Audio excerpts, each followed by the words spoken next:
I remember that this guy befriended Warren Buffett. He is someone who's really interested in money and handling your money well, financial literacy. He's working with a lot of kids. It's a first of its kind free program, 160 students in Portland, Oregon, as part of the Sue Family Foundation partnership with Stash 101. He's a menace, an unholy menace. He will eat your children. He's a Super Bowl champion now, too. Yes, but he will also teach your children once he's eaten them to be financially sound. And Ndamukong Suh with us. Thank you for joining us. Tell me why it is that this is such an area of interest to you, Ndamukong. Did you know anything about money coming out of college? Did you know how much your life was going to change with investments and people piling on you wanting money? Did you know what was coming? Dan, first and foremost, thanks for having me. But no, and I think that's a big reason of why I've been such a huge proponent of wanting to be and pushing kids to financial literacy at a young age. I think as we grew up, not only from elementary to middle school to high school, and then even more importantly into college, there's no courses. There's nothing that's giving you that understanding of how you're going to move into the real world and how money and finances in general are going to really control your life in a lot of ways, whether that's knowing how to manage your rent and paying bills on time, utilities, all those different pieces as you're a young man or woman going to college, or just even understanding that I was lucky enough to have a scholarship where people have to pay for schooling and being able to manage saying I'm now 250K in debt because I got a great law degree from NYU or whatever it may be. So those are the different pieces that I want to prepare kids and even youth and even adults alongside them, because their parents can learn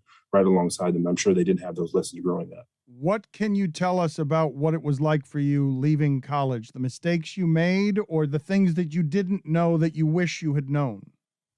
So I was very, very fortunate. When I left college, I had a handful of mentors and people, not only my parents, that said, all right, one, my parents said, you can't spend any money without telling us.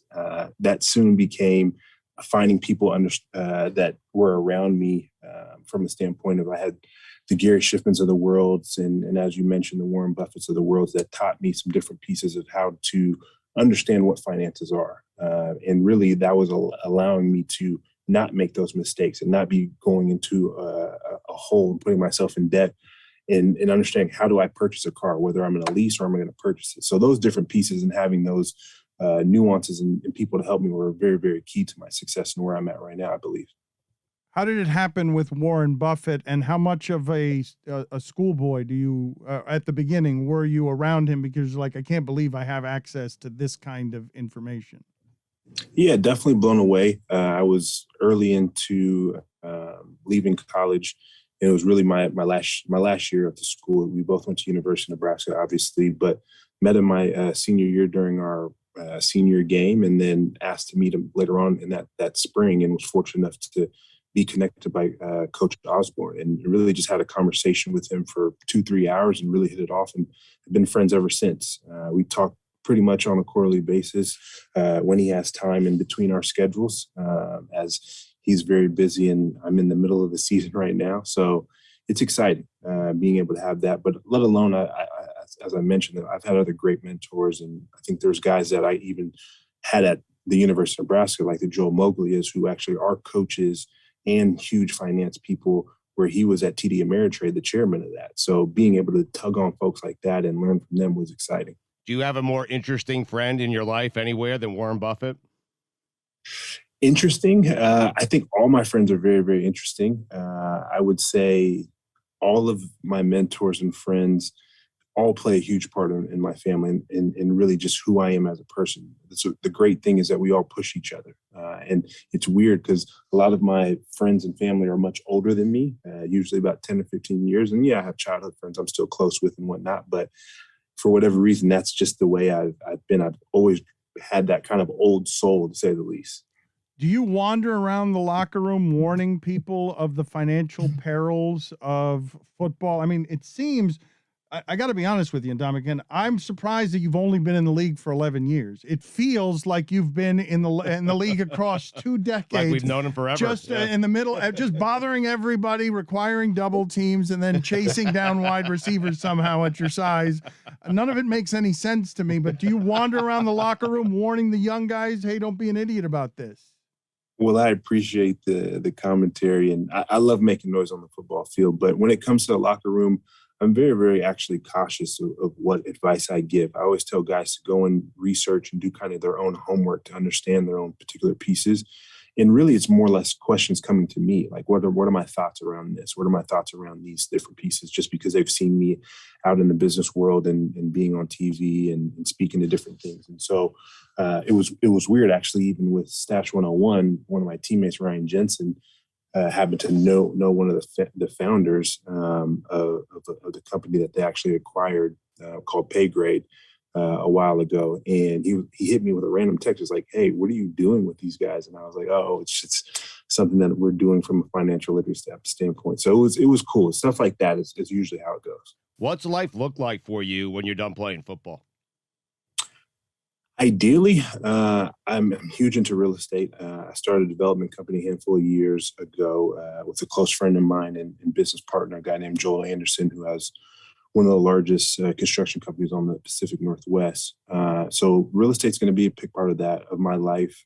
Outside of that, definitely into investing, continue to work and be a venture partner when it comes to the funds that I'm a part of and the people and relationships I have, whether it's Andreessen Horowitz or General Atlantic or Marcy Venture Partners. And then really just being a father. I'm excited to see my boys that are now 5.5 months grow up, be there with them every step of the way, push them, challenge them, academically, physically, from an athletic standpoint.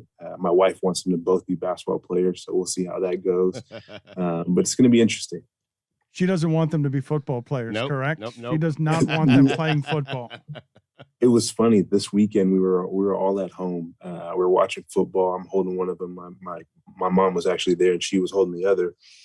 And they were like, "See this hit? Like that's exactly why my grandbabies aren't playing football. So it's okay for your son to play, but my grandbabiys aren't playing anymore." So, do you have any supporters in the house who are saying? Is there anyone in the lineage saying yes, please? You didn't get all this money so that they could play football, busting up their bodies. No, it's definitely it's interesting though, because I grew up in a family that was really big on soccer. So European football. My dad played professionally overseas.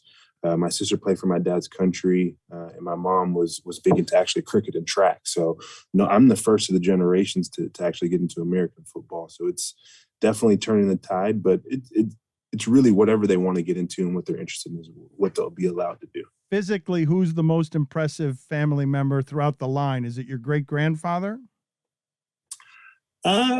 I think my great-grandfather is definitely a big part of it, just from the standpoint of being 7'6" and being a huge man in his own. But my sister, Ngum, I would say, is definitely a talent. She got 2 degrees in biological sciences and kinesiology, and then also, played Olympic level soccer and has done some amazing things. So I think she has the winning tote right now, but I'm trying to catch up with her. If you had to guess, the parents prouder of her than they are of you. Like if you had to get an answer out of them that was 100% honest, and they had to pick a side, they couldn't say it's even. They couldn't say it's even. I think they'll go with my sister without a doubt. She's definitely led the charge, and I've always said it from the very beginning of my career, and even leaving high school, I was following in her footsteps. So she didn't pave the way and say, all right, she got a scholarship for soccer going to Mississippi State.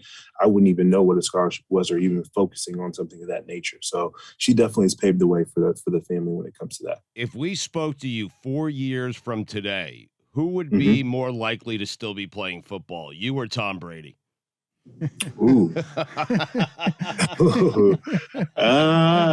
going to be Brady. I mean, are you kidding me? I probably would put Brady there just because he's in the trenches a little bit tougher, and I've got a lot of juice left. But like I said before, my kids are kind of my big focus outside of football, and I love business, but Brady, I think he's going to want to play for the rest of his life. I have definitely aspirations outside, but 4 to 5 more years, that's a tough one.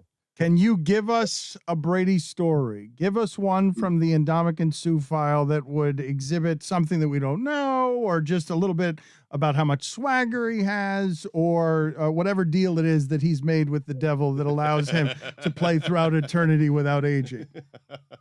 No, Tom's an overall great guy, and I've enjoyed being able to get to know him. And really, probably the funniest piece is him actually laughing about me close to hurting him and putting him out for a playoff game. We were going against each other in, I think it was probably 16 or 17. And obviously he knew I wasn't trying to take him out or anything, but we're in Miami. We're a tough team. We want to always beat up on the New England Patriots. And just kind of being that lighthearted guy and being a good guy. He's somebody that I could see being a friend outside of football and not being on the same team.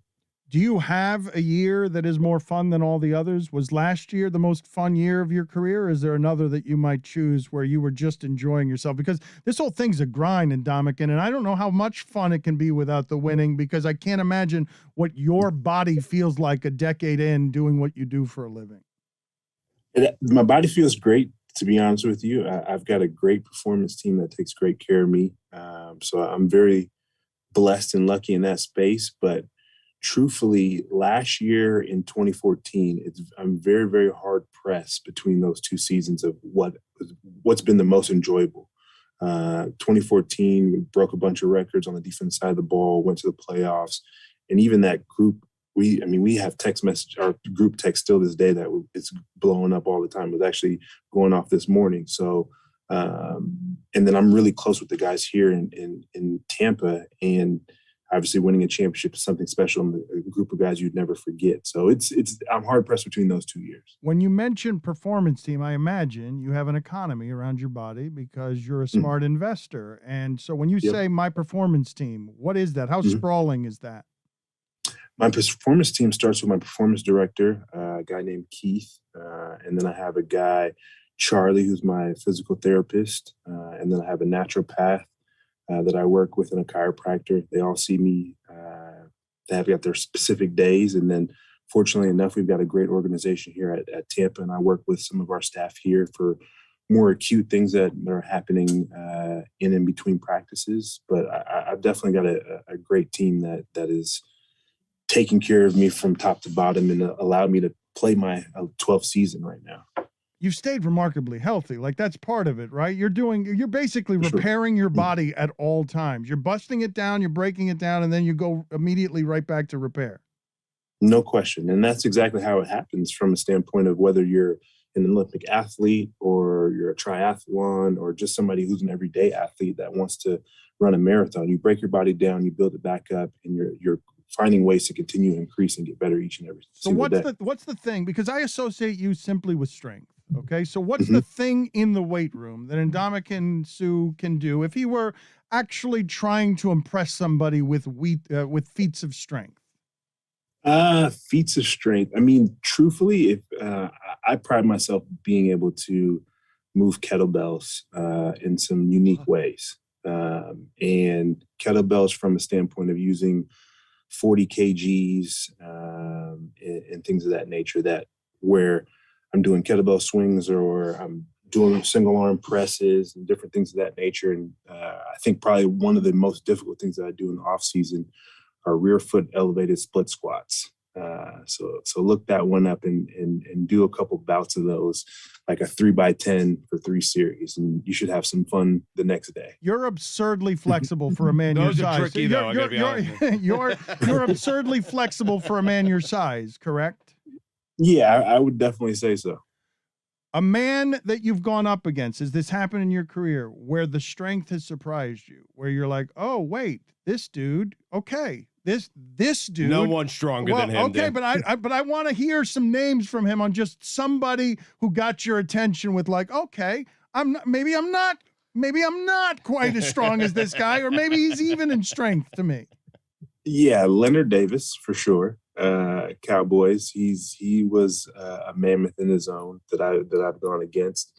I got respect for his athletic abilities, and he's also strong himself in Kyle Long.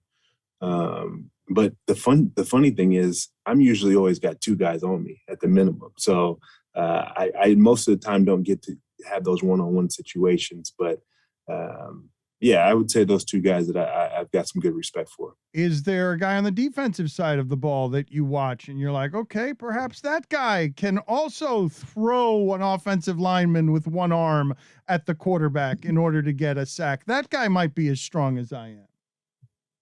Yeah, I would definitely say Fletcher Cox is a guy that I've watched over the years and said, "Wow, you're very, very impressive." And we had a similar coach in a guy named Jim Washburn that coached us both before he came to Detroit my last 2 years. So watched a lot of film on him. And then I would say a guy that I haven't been around that I've been very impressed with is Myles Garrett. He has seemed to be, for lack of better words, a freak of nature and very, very talented. So I'm excited to see where his career continues to grow and blossom. All right, do me a favor. Put us in the living room these days when you're watching Nebraska football. Put us there. Disappointment, complete, utter disappointment, and just how they've been focusing on not being a powerhouse. And to me, if I can ultimately, and I always try to be very, very truthful, it's unfortunate kind of how the things have unfolded there. And I hope that things start to turn around, but I think there needs to be some changes potentially and find a way to kind of get back to the old way of doing pieces. And I think they've started to do some different things when they brought in a new AD recently. But yeah, Nebraska football has not been how I left it and how Levante David left it.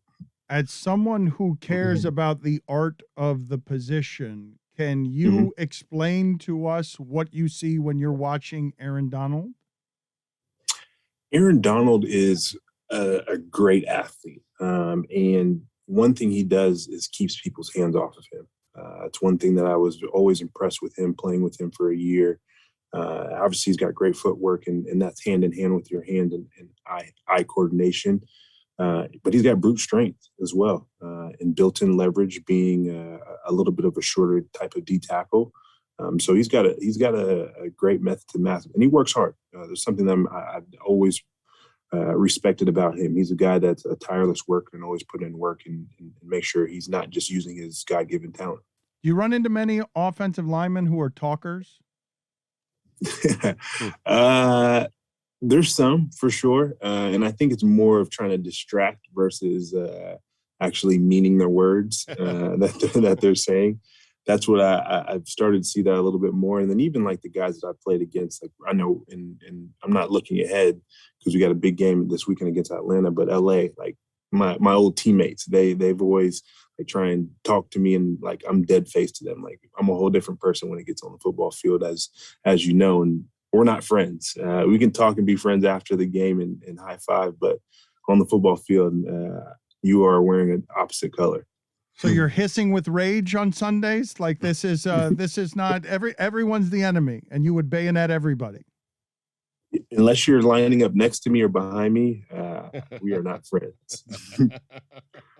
Because you're such a nice man. You're gentle, caring. Well, but this is, yes, he's gentle and caring, and he cares about your financial literacy and the financial literacy of your kids. But he's allowed to be something different on those other days. Before we get you out of here, just what do you want people to know about Stash 101, the summer school, and why it is you're doing it in Portland, and what it is your wife's connection is to it, and why these 160 students were chosen?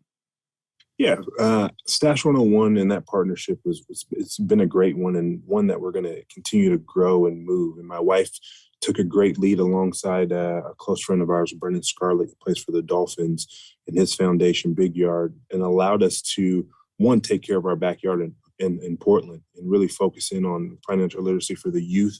And I think starting in that middle school and high school levels is never too early. And that's been our big focus, to help them understand what they're getting ready to go into, whether there's credit, debit, understanding all these different pieces that's gonna be very prevalent into their young adult lives and as they get older. Have you gotten into cryptocurrency? Do you understand it? I understand it for the most part, and really more so from the blockchain view of things. There's so many different types of coins and metrics, uh, uh, Ether and Ethereum. You look at Bitcoin, and you see the Litcoin piece with, I think, Walmart that just came out the other day. So I read up on it all the time. But it's something that I've started to hone in a little bit more and get education and taught. And I actually talk to my guys all the time about just setting up meetings for people to give us their understanding of it. And I think it's good to always have a small bite size, just have a little bit of exposure. Nothing you're going to bet the house on. Is there anything in your childhood that would explain the roots of this to us, Ndamukong? Like the interest level that you have in this, the interest level in being a real estate conqueror and being maximum informed. Where does it come from? Without question, my parents. My father is very, very big in real estate. That's where I get it from. Even my mother, as I was a young kid growing up, I had to cut our apartment lawns and got no money for it. That's part of your duties, and that's part of your focus. And so understanding that that's how I knew I was able to go to AAU basketball tournaments and soccer tournaments and things of that nature because of the additional income that was afforded to me. And then that's really where you create generational wealth, being able to pass those things down. So that's one of my ultimate goals, is to continue to build an empire, show my kids how it was done, and at the same time be able to pass something down to them when they're able to accept that. And really, I want them to also have an understanding of what they're accepting. What's the end game, Sue? I think the end game is to continue, like I said, build that empire, but at the same time be able to help the community. And I think there's one thing that can go hand in hand, especially when it comes to real estate. You can build wealth and create generational wealth, but at the same time, you can also help people and find ways for them to be successful. I don't want to have success by myself and for lack of better words, be at the top of the pyramid solo. You can bring your family and friends right alongside you, and I plan to do that, and fully in the process of doing that. So Bezos, you're gonna knock out, like, what's the empire look like? The empire, the Sue empire in 10 years, what does it look like? I don't know from a numbers perspective, but I'll definitely shooting for the stars. There's no reason why you can't be more successful than some people that have come before you. It's just looking a little bit differently. So you're gonna visit space. You're gonna build it. Visit space. We'll see about that one. I don't know. We got to do a couple more test runs before I jump in one of those. You do that, Brady will be back here on Earth, still winning Super Bowls. Okay. Exactly. No question. See you later, Ndamukong. Thank you for being on with us. Thank you, guys. Thank you, man.